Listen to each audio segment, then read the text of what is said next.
escritores, realizadores, actrices, actores, productores, editores. público cinéfilo. Todos somos Gente de cine.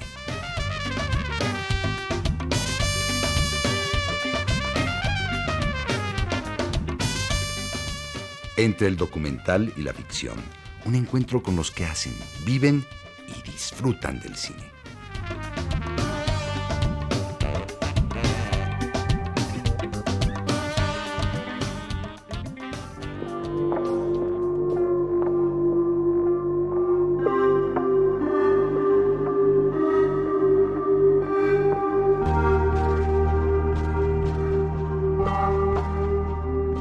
Siguiendo con la espléndida temporada de estrenos en la que nos encontramos, ahora tenemos la oportunidad de sentir y escuchar el latir de la selva.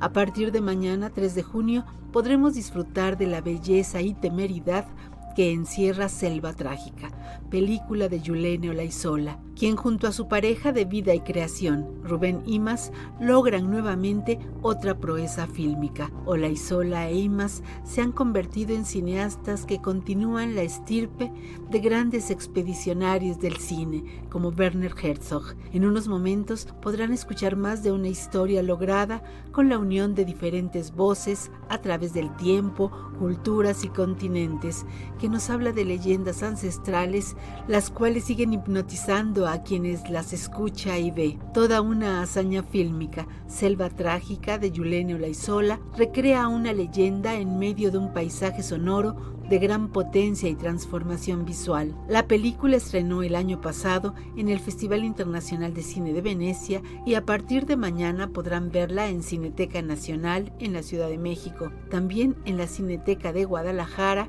y en la plataforma Netflix a partir del 9 de junio. Todo un ensueño fílmico incrustado en la naturaleza exuberante y monumental de la selva maya. Yulene conversó de la gran aventura de filmar Selva Trágica que ahora presentamos, todavía desde la intimidad del hogar.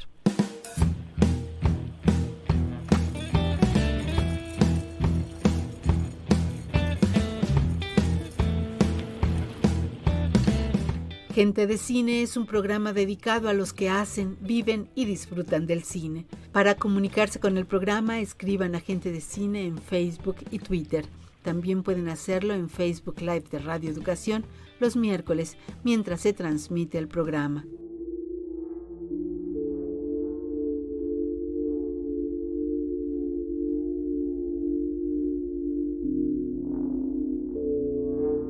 Pues ya, mañana jueves estará en cartelera de Cineteca Nacional de la Ciudad de México y en Cineteca de Guadalajara, Selva Trágica, una película dirigida por Yulene Olaizola que nos invita a vivenciar un paisaje visual y sonoro de gran riqueza y diversidad emocional. Selva Trágica reúne leyendas que se remontan a otros tiempos y que con ciertos matices atraviesan culturas, lenguas, incluso continentes.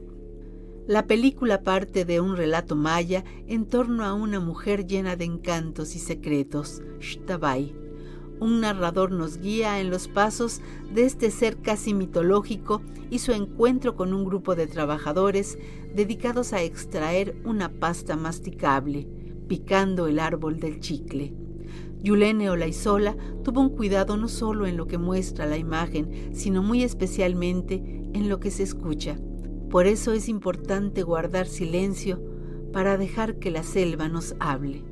Pensamos poco a veces en el sonido, lo importante que es el sonido y que tiene mucho que ver también con ver las películas en grande, ¿no? O en una sala que sí tenga sus 7 bocinas y que tenga toda esa calidad de sonora y que tus bocinas estén realmente separadas en un espacio grande para sentir el espacio de la selva, ¿no? Aparte de lo visual está este otro elemento sonoro que es bien importante. Es que es parte del paisaje, el paisaje sonoro que Así es. está muy bien diseñado desde un principio. Yo creo que ayuda mucho precisamente a envolvernos y a sentir esa naturaleza que palpita, que late, que nos sumerge en el misterio de la vida y en el de la historia. Uh-huh. Totalmente, totalmente, sí, el paisaje sonoro. Ixtabay, sí, pues es una figura que creo que es recurrente en muchas culturas, en muchas geografías diferentes, una especie de sirena, eh, pero creo que, sí, creo que en cualquier país casi hay alguna leyenda similar con una figura femenina que representa esta dualidad de sexualidad y muerte o peligro, o una figura femenina que atrae a su contraparte masculina y que le implica el riesgo de morir, digamos, ¿no? Entonces creo que es una figura que realmente no se conoce mucho en México, creo, excepto en el sur de Quintana Roo, en Campeche, tal vez, en Belice. Pero creo que sí, en cualquier lado te puedes identificar con esa figura y que representan eso mismo que acabas de decir, ¿no? Entonces es como una figura recurrente que creo que se le hará comprensible, empática en ese sentido al público, ¿no? Entenderá de qué se está hablando. El trabajo como guionistas que hacen Yulene Olaizola y Rubén Imas concatena una serie de factores también muy interesantes. Hay un narrador que nos va contando historias y diciéndonos como las grandes verdades de la película, ¿no? Pobre de ti si no puedes entender los misterios de la vida. Un narrador que también nos sirve como de guía. ¿Cómo integran ustedes todos estos elementos de la frontera, de los umbrales, del árbol de chicle como una presencia tan portentosa en donde vemos sus heridas? Y es curioso cómo si le quitas la corteza parecería que su piel es roja, ¿no? Como si sangrara. Pues acabas de mencionar, digamos, varias ideas que están en la película, como varias líneas o varios grandes temas que se cruzan en el guión. Uno en concreto es el chicle. Otra vez es de esas cosas que en el sur de Quintana Roo, en la frontera con Belice, todo el mundo conoce porque es una industria forestal que determinó el desarrollo de la región. Muchos de los poblados que existen hoy en día en Quintana Roo existen porque en algún momento fueron campamentos chicleros y luego poco a poco fueron creciendo su población y se volvieron pueblitos. Entonces es una industria que marcó por completo todo el desarrollo de esa zona, pero que fuera de ahí pues la gente desconoce, ¿no?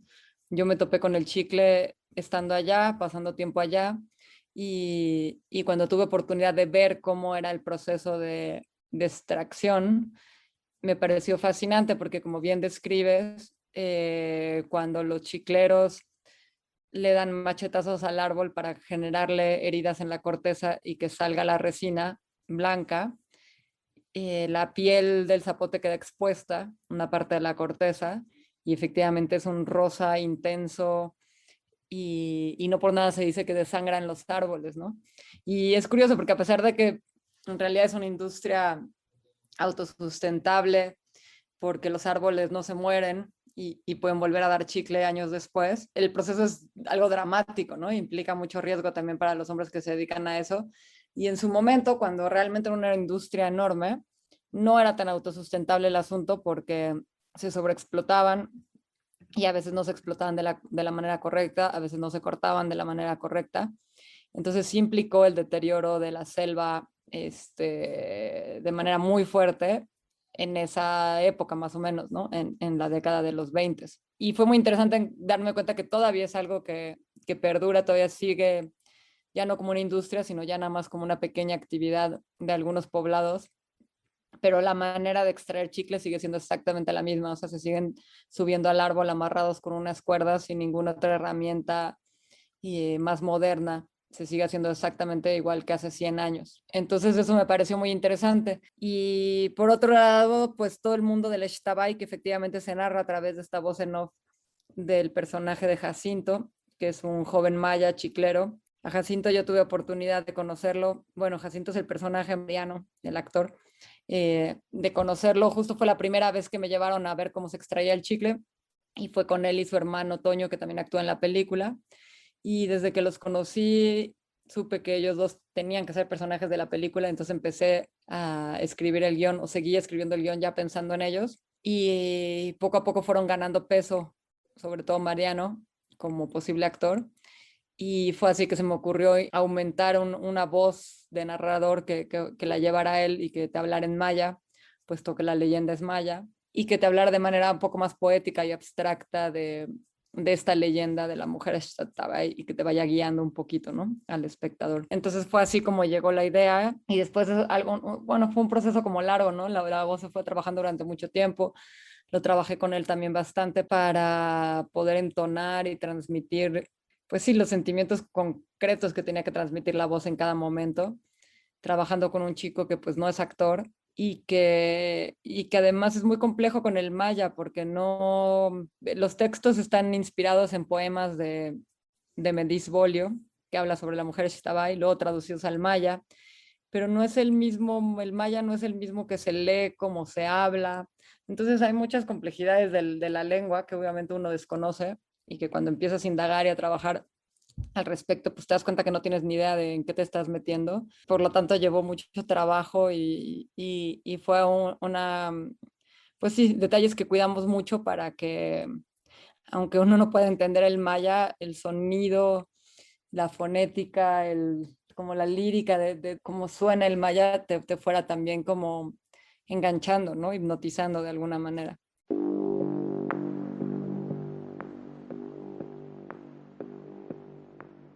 Selva Trágica de Yulenio Laizola en verdad es hipnótica, al igual que Agnés.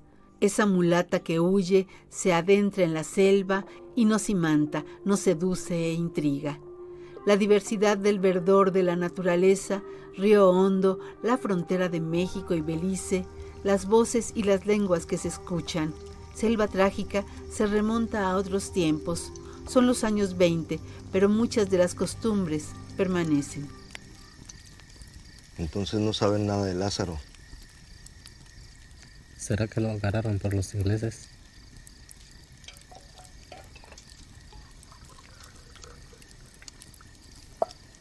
Yo creo que ya lo agarraron. Ahora ya saben dónde estamos y que tenemos también chicle, mucho chicle.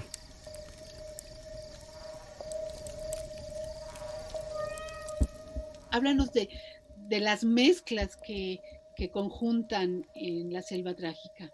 Sí, era una de las cosas que a mí me llamó mucho la atención desde que conozco la región, o sea, la frontera entre México y Belice y el sur de Quintana Roo, es esta mezcla cultural tan compleja, en donde sí tienes una buena cantidad de población maya y luego tienes mucha gente de la República que viene de distintos lados y en la época de los 20, cuando estaba la explotación chiclera, efectivamente había mucha gente de distintas regiones y casi no había poblaciones locales, entonces los trabajadores del chicle normalmente venían de muchos lados, muchos venían de Veracruz, por ejemplo, y pues está la frontera que en ese momento era más borrosa aún de lo que es ahora. Ahora la gente cruza en canoa y si quieren se pueden cruzar nadando. Sigue siendo una frontera bastante porosa, pero en los años 20 lo era aún más. Y entonces tenemos beliceños del otro lado en una época donde todavía era colonia británica, donde los patrones y la gente que estaba al mando pues eran británicos. Digamos, era importante que la película reflejara esa diversidad cultural y por eso también la intención de que se hablara en tantos idiomas. Y importante remarcar que en Belice se habla inglés, que creo que yo cuando me di cuenta de eso, porque la verdad creo que lo desconocía hasta que viajé por allá hace varios años, me di cuenta que así como yo tenía ese desconocimiento, seguramente muchos mexicanos desconocen también a nuestro país vecino Belice, ¿no? Se habla mucho de nuestra frontera norte, pero de la frontera sur creo que muy poca gente sabe cómo es y cómo es la relación con Belice, etcétera. Entonces me parecía muy interesante hablar de eso, ¿no? Reflejarlo, retratarlo, más allá de la historia que yo ya tenía pensada y el chicle era también un pretexto para hacer una película fronteriza y redescubrir a nuestro vecino sureño y que el público lo pueda, sí, que el público también lo pueda descubrir.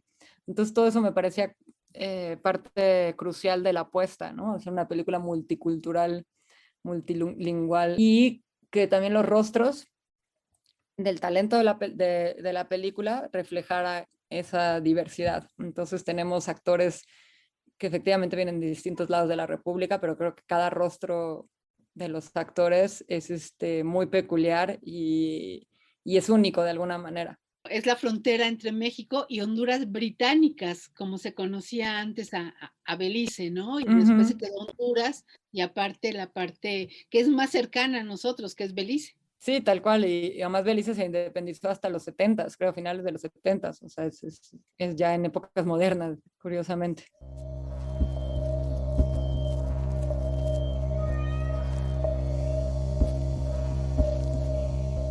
Selva Trágica de Yulene Olaizola se mueve por diferentes territorios y relatos, entre Indiana Jones, con un personaje totalmente cazador furtivo, al cine hecho por cineastas hipnotizados por la fuerza verdadera de la naturaleza en su profundidad, la belleza que atrae, obsesiona y asusta, como la misma Agnès. Yulene Olaizola y Rubén Imaz han encontrado una beta, sí, una beta que los anima a crear su cine con enorme libertad y sin depender de grandes presupuestos. En Selva Trágica respiran las pulsiones más primitivas. Una de ellas la expresa, no el paciente, sino el cacique inglés, sin saber que jamás volvió a alguien que haya seguido al Ashtabay. El personaje del cacique inglés, como así le llamé siempre en el guión, nos daba la libertad de pintarlo como un personaje de villano en el cual no tenemos que dar grandes explicaciones de por qué está ahí, qué exactamente está buscando, pero es de esos personajes que el público identifica claramente como, sí, pues como un ser opresor, malo. Es fácil como guiarte, ¿no? A través de su malicia. Y eso era divertido, es divertido como para la película poder jugar con libertad con varios géneros cinematográficos, a pesar de que es una película que no es precisamente comercial, pero sí tiene un guiño hacia distintos géneros cinematográficos y eso la hace todavía más diversa y creo también atractiva para el público. Es una película muy a lo Herzog, en donde pues se lanzan a una expedición en un sitio donde la naturaleza también marca sus reglas y seguramente tuvieron que sortear muchísimos momentos de mucha dificultad, Claro. en donde todo este grupo de trabajadores del chicle también, primeramente es una compañía, es un grupo bastante consolidado, bastante como unido, cada quien sabe cuál es su lugar y qué es lo que hace, y por supuesto que la presencia de esta mujer pues llega a alterar su situación y hace que en ellos mismos también surjan pues todo lo humano o lo inhumano que tenemos los humanos en cuanto a que estamos hablando de la naturaleza, estamos en la naturaleza y eso provoca que también los instintos y las pulsiones y todo lo que tenga que ver, no solo con la sexualidad, sino también con la codicia. Estás hablando un poco del deseo, digamos, del hombre, ¿no? Ya sea deseo de eso, de una mujer, el deseo sexual, el deseo carnal, el deseo de riquezas y de bienes. Y eso es un poco lo que, digamos, el personaje femenino llega a trastocar o a detonar todos esos deseos, los exacerba, pero pues sabemos que esos deseos son propios del ser humano y siempre generan problemas con otros seres humanos, sobre todo entre grupos que ambicionan lo mismo. Entonces el personaje de la chica, de Agnes, es como una especie de detonador que llega a encender el fuego en personajes que ya tienen la chispa, digamos, latente, y detona entonces todo este tipo de conflictos que tienen que ver con el deseo humano, pero que al final la idea un poco es pensar que sí, que todos esos peligros, esos deseos, esas luchas de poder son instintivas, son propias del carácter humano y hacen que el ser humano se comporte como un animal más en esa jungla donde hay tantas alimañas, insectos y distintas fieras. El ser humano es una fiera más así como las manadas de changos se pelean por conseguir su alimento y a sus hembras, el ser humano actúa pues básicamente de la misma manera, ¿no? Sobre todo en situaciones de peligro, de riesgo latente. Y al mismo tiempo está esta naturaleza espléndida, con una serenidad, con una belleza, con algo que provoca y contrasta completamente en muchos momentos con eso que somos nosotros, ¿no? Como humanos. Finalmente, nuestras pasiones y nuestras envidias y nuestras codicias, pues se van a ir con nosotros y esta hermosura quedará en el tiempo, ¿no? Y se seguirá renovando. Es un sentimiento el que me provocó como de que la naturaleza nos sobrevivirá y eso es hermoso, la verdad. Al final de la película pensé que me dejan navegando en el ensueño selvático, el aroma y el murmullo de la naturaleza y las tragedias que envuelve. Qué bueno que lo pudiste leer así. Sí, no sé si en, en Venecia la película se llevó una especie de premio paralelo que tiene que ver como con el medio ambiente y no era muy específicamente claro como el motivo, pero no, porque la película no tiene ningún mensaje, ¿no? Casi claramente en ese sentido. Pero bueno, pero la selva sí es un personaje más de la película, o si no es que es el personaje primordial. Además, al ser una película coral, ¿no? Donde tenemos muchos personajes al mismo tiempo y donde varios podrían considerarse principales, pues el que termina predominando y unificando todo es ese personaje de la selva. Y eso sí era una intención que teníamos muy clara desde el comienzo y que tenía que ver mucho pues, con pensar bien en cómo filmar esa selva, ¿no? Cómo retratarla y por eso también la intención y el énfasis y todo el trabajo que hubo detrás de poder filmar varios animales que aparecen en la selva, jaguar, el cocodrilo, el mono aullador, el mono zaraguato, ¿no? Porque son parte de esta gran entidad que es la selva. Y te decía al principio, mucho de eso también tiene que ver con el trabajo de sonido, ¿no? El cómo vives un espacio, cómo lo retratas, cómo te transportas a ese espacio. Una buena parte de eso es el paisaje sonoro, sobre todo tomando en cuenta que en la selva, como bien lo dice medio por ahí, lo sugiere la voz en off, no ves lo que te rodea, pero sí lo escuchas, ¿no? Es muy difícil ver realmente todos estos animales cuando uno va por la selva, pues nunca ves a nadie ni a nada, ¿no? Todos los animales se esconden y te observan desde su escondite. Entonces, a uno no le queda más que escuchar.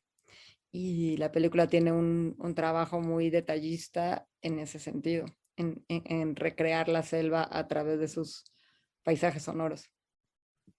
Es hermosísima.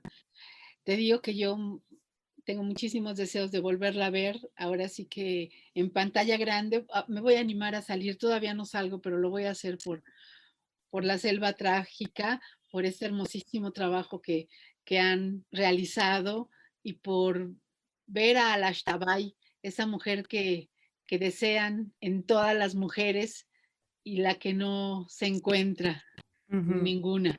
Así es. Así dice. Es tremendo. Esos son frases sí, son textos de Antonio Medís Bolio, que tiene un libro que se llama La tierra del venado y el faisán, donde habla de muchas cosas de leyendas y de todo lo que ocurre dentro del Mayab y sí, la región maya. Y trabajamos como con esos textos, obviamente los modificamos, los editamos para conveniencia de la película, pero todas esas ideas poéticas vienen de ese autor.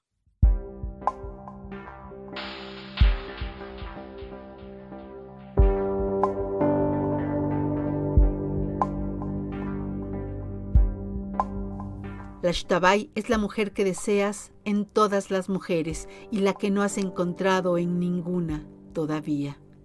Selva trágica de Yuleno Laizola se inspira en los versos sobre Xtabay de Antonio Medís Bolio, reunidos en El faisán y el venado. En la hazaña fílmica Selva Trágica participa un valioso grupo actoral de distintas procedencias. Ahí están los talentosos Eligio Meléndez, Lázaro Gavino Rodríguez y Gilberto Barraza. la actriz beliceña Indira Andrewin y 6 actores no profesionales de la región maya, entre los que destaca Mariano Tunchol. La película, filmada en las profundidades de la selva, significó un esfuerzo descomunal para todos los que se subieron en esta travesía fílmica, una exploración realizada a partir de códigos bien establecidos. De uno de ellos nos habla la realizadora de Entre Shakespeare y Víctor Hugo, de Paraísos Artificiales. Escuchemos a Yulene Olaizola en Gente de Cine. No hay ninguna imagen de la película, digamos, que se haya obtenido a través de drones o un truco, tecnología más compleja que nosotros cargando la cámara. Nos subimos a veces a algunos miradores que hay en medio de la selva, y muchas de las tomas también colgamos a la fotógrafa en un arnés especial para colgarse a la altura de donde están los chicleros trabajando, o sea, 10, 15 metros de altura. Pero digamos, todo se obtuvo pues básicamente con la cámara en un tripié o cargada por la propia fotógrafa y desde la altura donde pudiéramos posicionarla, ¿no? No hay mayor tecnología involucrada, digamos, en esos procesos. Es impresionante el trabajo de Sofía Olloni. ¿Y ella de dónde sale, Yulene? Ella es una fotógrafa colombiana, la película tiene coproducción colombiana, creíamos que era importante hacer esas alianzas desde el principio, y ella, bueno, yo conozco su trabajo a través de otras películas del cine colombiano, como El vuelco del cangrejo, La sirga, películas de cineastas colombianos muy cercanos. En el caso del vuelco del cangrejo, el director Oscar Ruiz Navia es coproductor de la película, entonces fue a través de él que llegamos a Sofía, sobre todo porque ella tiene mucha experiencia como fotógrafa trabajando en la selva, había filmado en el Amazonas, hace poco venía de filmar una película brasilera en el Amazonas, en fin, tenía mucha experiencia trabajando en la selva y creímos que era importante apoyarnos en alguien que estuviera acostumbrado a ese tipo de rodajes, el trabajo con la luz natural. Entonces fue así como llegué con Sofía. Por el lado visual y por el lado sonoro, pues está Alejandro Otaola y me imagino que varias personas más que contribuyeron a que esa experiencia sonora de la selva trágica sea tan completa. Sí, ahí sí he tenido oportunidad de volver a trabajar con gente con la que ya he trabajado antes, entonces uno va pues cada vez haciendo ese trabajo, esas colaboraciones más de manera más profunda, así como no lo he podido hacer en el caso de la fotografía, porque siempre he trabajado con fotógrafos diferentes.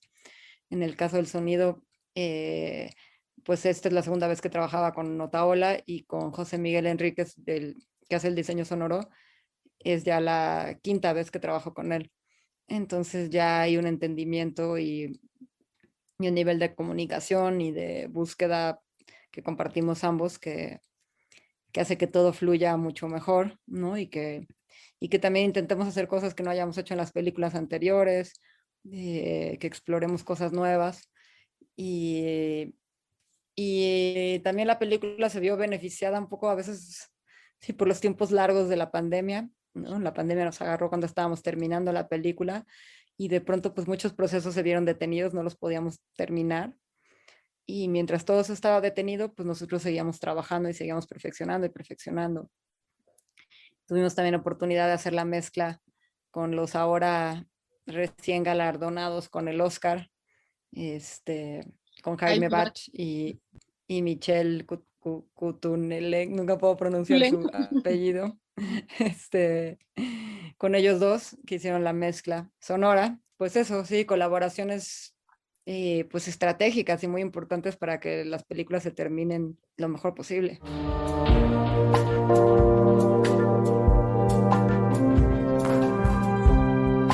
Y se terminó muy bien.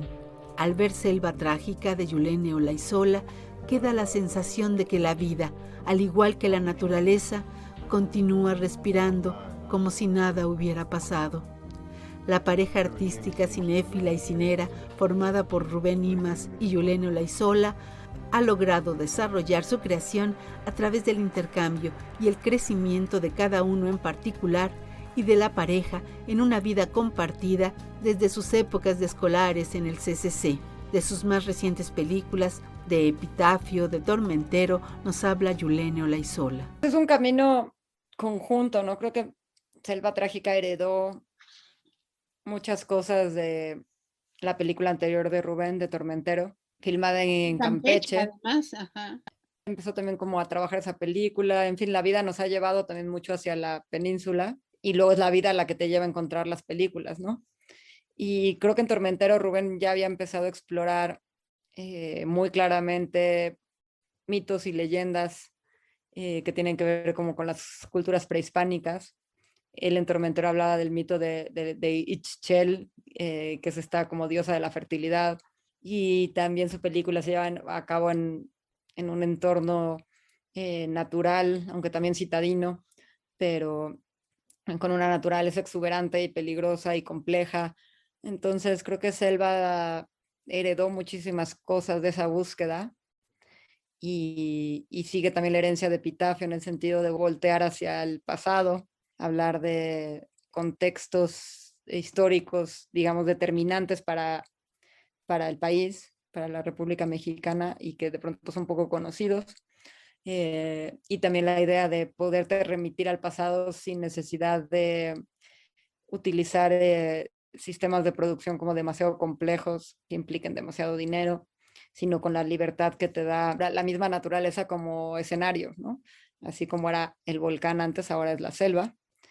Y creo que Selva Trágica es una película que sigue la búsqueda como natural que llevábamos los dos como cineastas, siempre intentando obviamente pues enfrentar cosas nuevas, probar cosas nuevas, experimentar, aprender, pero sí tiene mucho que ver con nuestras películas pasadas, ¿no?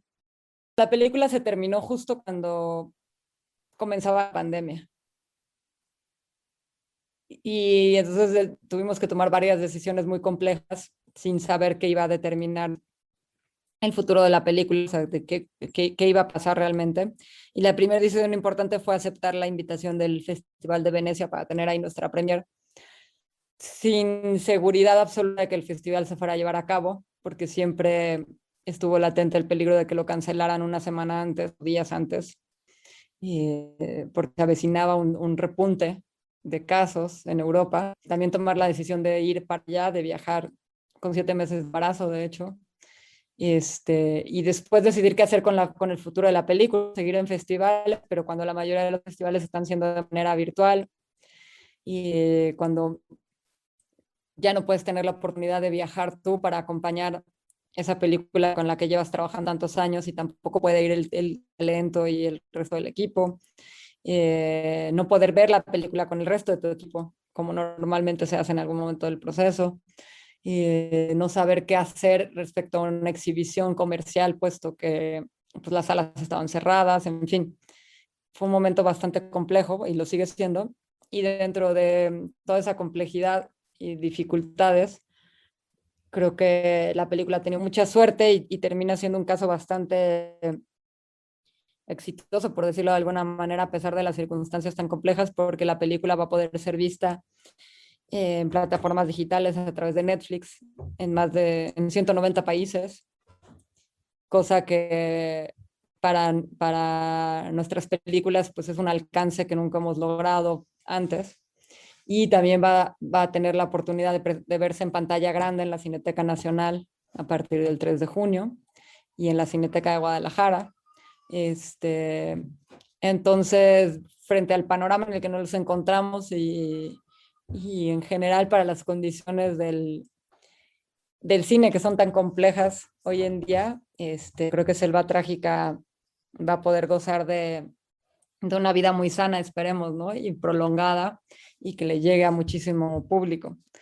Entonces, pues invitamos a toda la gente a que se acerque a ver Selva Trágica en la Cineteca Nacional a partir del 3 de junio y a partir del junio en Netflix. Muchísimas gracias, Yulene Olaizola, por estar nuevamente en Gente de Cine. Gracias a ti, se me dio un placer estar de nuevo por aquí, con cada película, como ya es costumbre.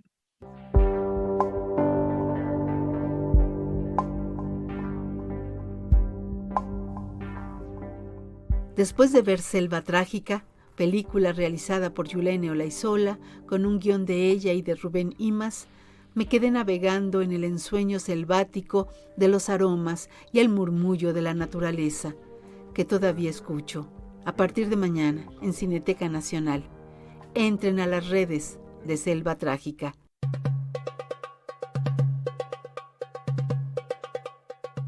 También egresado del Centro de Capacitación Cinematográfica, Nacho Ortiz está por iniciar su curso de guión cinematográfico en Cinefilias. Nacho Ortiz es un director y guionista mexicano nacido el 31 de julio de 1957 en Tepozcolula, Oaxaca. A los 16 años se unió a una compañía cinematográfica que viajaba de pueblo en pueblo para dar funciones y presentar películas en diferentes recintos. Tras terminar la secundaria, Ignacio se mudó a la Ciudad de México, donde estudió la preparatoria y un curso de guión en el Centro de Capacitación Cinematográfica CCC. En 1985 ingresó a la UNAM para estudiar medicina, pero antes de terminarla abandonó la carrera y entró de nuevo al CCC para formarse como director de cine. Luego de escribir y dirigir algunos cortometrajes, Ortiz debutó en cine como guionista de la cinta La mujer de Benjamín en 1991, la cual fue dirigida por su compañero y amigo de escuela, Carlos Carrera. Como director, debutó con la cinta La orilla de la tierra en 1994, misma que escribió, a la que le siguieron cintas como Cuento de hadas para dormir cocodrilos y Mezcal, estas dos últimas ganadoras del Ariel a Mejor Película en 2002 y 2006 respectivamente, y su más reciente filme es Traición. Del 8 de junio al 1 de julio, Nacho Ortiz, Premio Ariel al Mejor Guión Original, impartirá el taller en línea de guión cinematográfico organizado por Cinefilias. Sonia Riquer entrevistó a Ortiz y entre las muchas cosas que le contó, habló sobre su relación con el recinto coyoacanense Cinefilias. Fundadora de este lugar, que es Gisela Sandoval, que aparte de las escuelas clásicas que era el CCC, el CUEC y el subsistema de cine de la Ibero, que es muy importante también mencionarlo, Claro. El único lugar que estaba fuera de estos lugares clásicos, aparece Cinefilias, y por eso es la pionera en ofrecer cursos de manera estructurada, con gente preparada para los que no podían estar en ninguno de estos lugares, y comenzó a formarse estos cursos, digamos, ¿no? Que fueron muy importantes. Y entonces yo creo que Cinefilias, uno de sus grandes aciertos fue llamar a cineastas en activo, y grandes maestros han pasado por allá.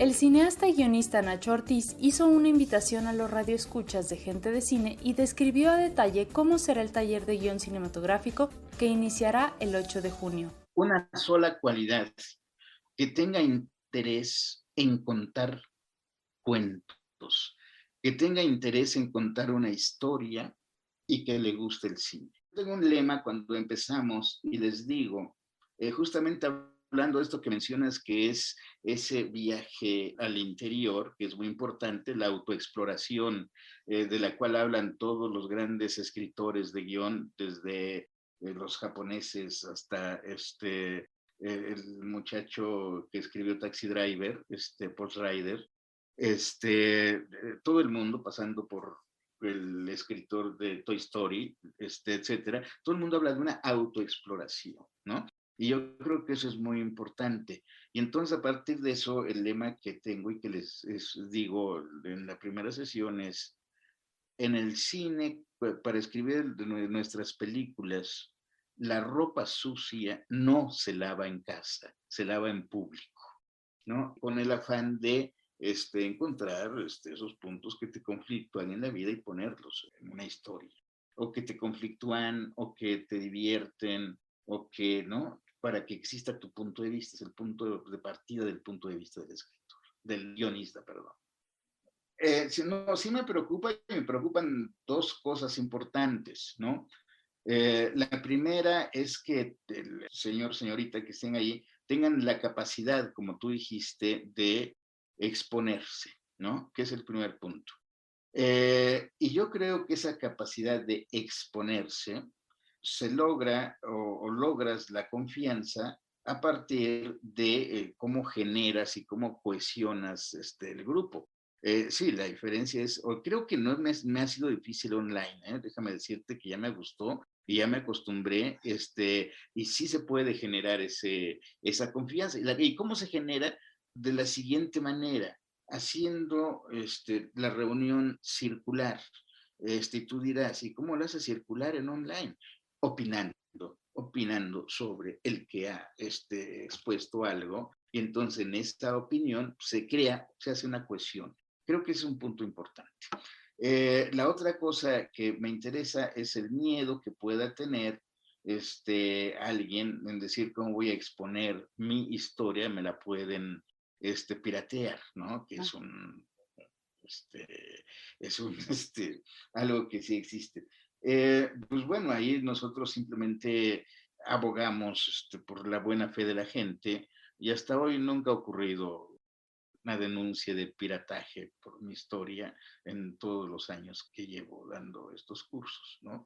Y creo que eso ha sido muy, muy cuidado de alguna manera. Hay un punto de honestidad y de responsabilidad, ¿no? Porque la otra cosa también tiene que ver con la responsabilidad del escribir, del guionista, donde siempre pongo de ejemplo el señor repartidor de gas que se parte la vida subiendo tanques de 30 litros, 30 kilos o 20 a 1, 2, 3, 4 pisos, y en su casa llega y puros problemas hasta que un día dice, no, mejor me voy al cine a que me cuenten un cuento y pasar un bonito o malo, lo que sea, rato de mi vida, llorar o a reír, o a lo que sea.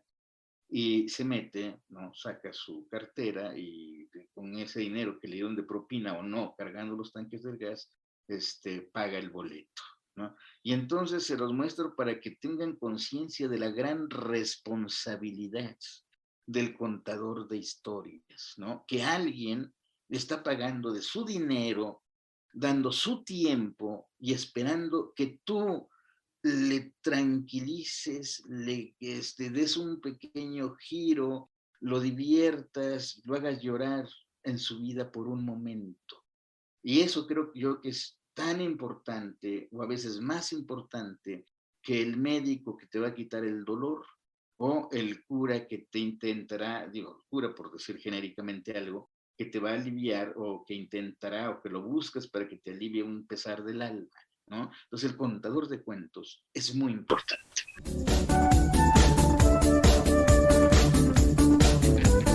Por último, el cineasta sexagenario Ignacio Ortiz expuso con qué se quedará el estudiante que se inscribe en su taller. Arrancas el 8 de junio, termina el 1 de julio. De algún modo tiene su intensidad, ¿no? Porque son 2 días por semana.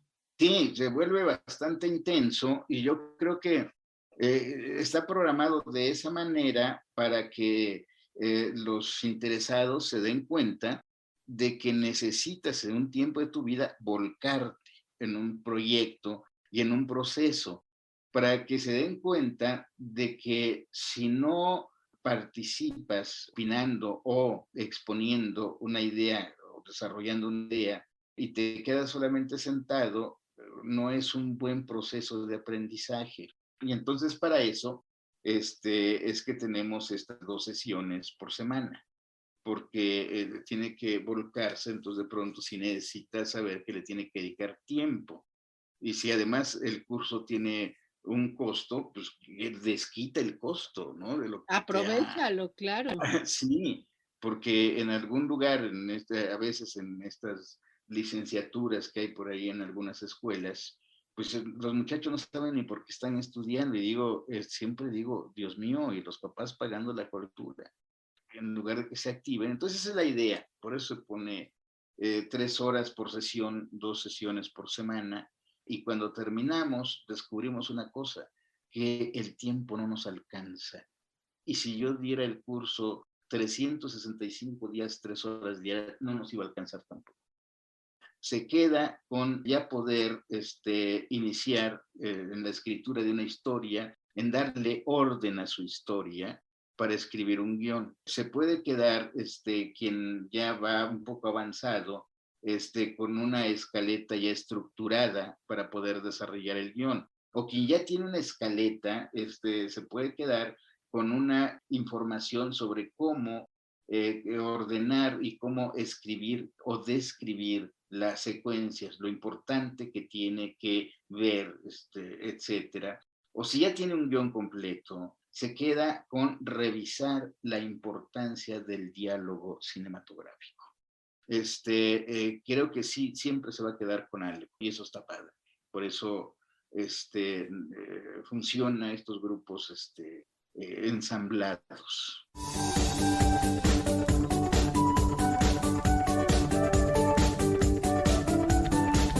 El taller de guión cinematográfico está creado para conocer y aplicar herramientas creativas para la escritura de un guión de corto o largometraje. Lo dará el maestro Ignacio Ortiz martes y jueves de 6 de la tarde a 9 de la noche del 8 de junio al 1 de julio. Para obtener más información sobre el costo e inscripciones, visita la página cinefiliascursos.com.mx.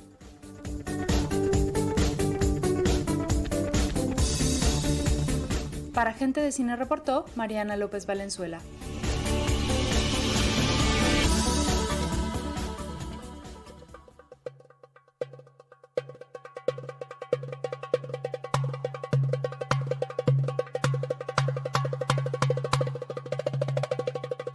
Otro curso por iniciar en Cinefilias es el de producción impartido por Patricia Coronado.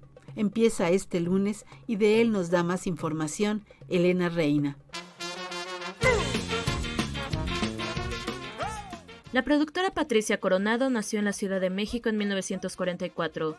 Es egresada del Centro Universitario de Estudios Cinematográficos, hoy Escuela Nacional de Artes Cinematográficas, ENAC, con especialidad en producción. Ha trabajado con grandes personalidades como Gabriel García Márquez, Robert Redford, Javier Elorriaga, Pilar Miró o Arturo Ripstein, entre muchos otros. Mucha gente del medio identifica a Patricia Coronado como la madre del corto mexicano de calidad, ya que fue quien ideó que el IMCINE, el Instituto Mexicano de Cinematografía, apoyara a productores y realizadores para producir cortometrajes, lo que provocó que el corto en México pudiera ser más rentable, además de ser exportable. Entre el 7 y 30 de junio, Patricia Coronado impartirá el curso en línea Diseño de Producción Cinematográfica y Medio Audiovisuales, organizado por Cinefilias, que es el fomento de la cultura cinematográfica. Sonia Riquer platicó con ella sobre su relación con Cinefilias y el curso que está por iniciar. Y cada año doy un curso en Cinefilias. ¿Por qué en Cinefilias y en otros lados? Por algo muy sencillo, por la seriedad que tiene el mismo lugar. Mira que me han invitado a dar a otros lugares. Hoy en día está muy de moda eso de, déjame ver, por 100 pesos te doy una clase de producción, y la verdad es que a mí me parece terrible verle la cara a quien sea. Entonces yo sí tengo, desde hace, pues por lo menos desde que salí del IMCINE, cada año doy 1 o 2 cursos en Cinefilias. Ahora, a partir de la que nos tocó la pandemia, lo damos en línea, lo damos 2 días. La verdad, hemos tenido muy buena respuesta, porque también creo que la seriedad de Cinefilias y la seriedad de mi currículum, de alguna manera te da el no pensar en que es cualquiera, que hoy te voy a dar una clase de lo que sea por 100 pesos, ¿no? Uh-huh. Entonces, ¿qué te ofrezco? Pues mira, yo creo que producción, a mí tengo una frase muy, muy mía, muy de Patricia, que digo que cualquier flanelero de la zona rosa es productor. Él ve por esto, ve por aquello, o sea, realmente eso es en lo que se ha convertido lamentablemente la carrera de productor. Desde luego hay productores muy serios, pero realmente hoy en día, con tantas escuelas de cine y tantos cursos como estábamos hablando, cualquier productor, ¿qué te ofrezco yo? No solo enseñarte a qué es producir, sino a qué es distribuir y qué es después recuperar.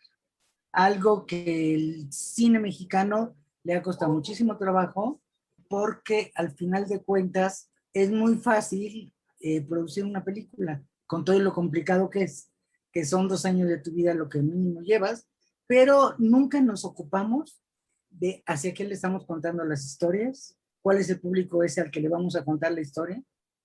Yo creo que hay públicos para ver cualquier película, por buena o mala que sea. Entonces, sí, estoy tratando, porque llevo bastantes años, de darme mucho coraje, de que sí haces muchas películas, te cuesta mucho trabajo, mucho dinero, mucho esfuerzo, mucho amor, y de repente para que estén 8 días la Cineteca o en cualquier lado es así como muy, muy triste. Entonces, me he preocupado y ocupado de que los chavos aprendan una nueva forma de que sí, te estoy contando una historia, pero ¿cuál es el público al que se lo estoy contando? Yo pongo de repente mucho el ejemplo de que no es lo mismo la clase media Tlalpan que la de San Ángel, que la de Las Lomas. Entonces, ese público objetivo al que tú le estás contando no es el mismo porque no tiene los mismos intereses. Y que en el momento en que tú te ocupas de ver hacia dónde va la película, vas a tener por lo menos más posibilidades de hacerlo, recuperar la inversión. Por otro lado, también los festivales, en los cuales también los festivales, pues bueno, sí, hay cualquier cantidad de muchísimos festivales, pero ¿cuál es el festival ideal para que vean tu película? Y después, bueno, la posibilidad, sobre todo ahora con las plataformas, de recuperar tu inversión. Eso es lo que les ofrece. Bate que bate de chocolate, ay, si tu boquita fuera de limón verde, si tu boquita fuera de limón verde, yo me la pasaría, muerde que muerde, yo me la pasaría. Patricia Coronado es una productora en activo que divide su quehacer entre varias actividades, entre ellas la docencia. Año con año, Patricia ha producido una película o una serie. Estas son algunas de las que más ha aprendido y las que considera sus consentidas. Desde luego lo que fue la parte del cine independiente, y hablo de independiente cuando lo hacíamos con nuestros recursos, en donde me tocó el hacer películas con Tony Kuhn, con Alfredo Joscovich, con el padre de mi hijo. Esas para mí son entrañables. Y ahí fue donde me di cuenta de que qué padre, qué bonito que íbamos a Cannes, qué bonito que íbamos a Berlín, qué padre que gozábamos del mundo, pero era cada vez más complicado el poder hacer una siguiente película. De las películas que además tuvo recuperación bien fue Perfume de Violetas. Adoro esa película. Es para mí una de las películas que llevo así como tatuada en mi corazón. De los cortos, por ejemplo, que yo creo que he tenido satisfacciones como El otro sueño americano, que es el único corto mexicano que ha ganado Clemón Ferrán. Adoro y quiero muchísimo Café Paraíso, que hice con Alonso Ruiz Palacio. O sea, la verdad te voy a decir, yo quiero todo, a pesar de que soy un hijo tonto, ¿eh? A veces no te salen tan bonitas como tú quieres, pero bueno, si tienes las consentidas, desde luego, ¿no? Pero bueno, cosas así que de repente fueron entrañables, bueno, cuando con Gabriel García Márquez hicimos series que estuvimos por Europa, y con Televisión Española también, eso que me permitió conocer mi continente, conocer el mundo. Yo les digo que de las cosas que puedo presumir es que por lo menos México lo conozco como la palma de mi mano, pero nunca he pagado un boleto de avión. La gente que ya conoce Cinefilias sabe que somos, bueno, en teoría son 4 horas cada día y son 6 o 8 semanas, que son 8 horas a la semana. ¿Qué sucede? Sí es el suficiente tiempo si tienes ganas de hacerlo. Entonces, depende mucho del alumno, no tanto del maestro. Yo, la verdad te digo, hay chavos de 2008 que todavía me escriben y yo con mucho gusto los apoyo, pero también depende de lo que tú quieres. Así es, empezamos el 7 de junio y bueno, afortunadamente sí hemos tenido bastante recepción con los chavos, o sea que, bueno, hay de todo, de chile, de dulce y de manteca. Hay el chavo que quiere aprender y hay ya la persona que está, mira, me ha tocado gente de Televisa que de repente ahora con los cambios tecnológicos quiere aprender las nuevas herramientas. Yo, a pesar de los años que tengo, estoy como muy con las nuevas tecnologías, con las nuevas herramientas. Yo creo que todos, uno como maestra y además ahora como con las nuevas tecnologías, tienes que aprender hasta los nuevos términos. Empieza el día 7, empieza a las 6:30 y termina, en teoría, a las 9:30, que nunca acabamos a las 9:30. Realmente, las horas son lunes y miércoles, ese es el horario. Puedes llevar un guión y podemos hacer la carpeta. Y y vuelvo y insisto, producción, ya hablamos desde la forma en que tú como productor tienes que aprender a leer un guión, no solamente para poderlo producir, sino también tener los elementos de apoyarla a nivel de sugerir cosas que aporten en función del relato. Perfume de violetas en mi corazón. Perfume de violeta. Recuerden, el taller en línea Diseño de Producción Cinematográfica y Audiovisual comienza el lunes 7 de junio.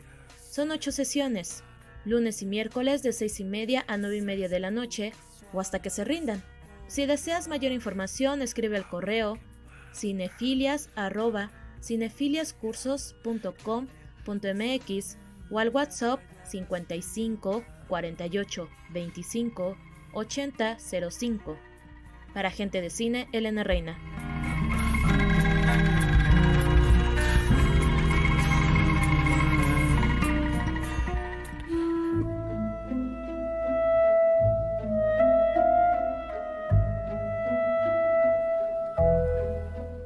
Lucero Díaz, Elena Reina, Mariana López Valenzuela, al micrófono Sonia Riquer. Los esperamos la próxima semana, miércoles 8:30 de la noche, en un encuentro con Gente de Cine.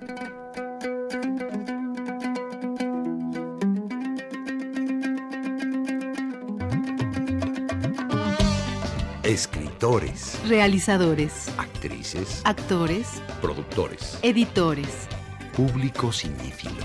todos somos Gente de Cine.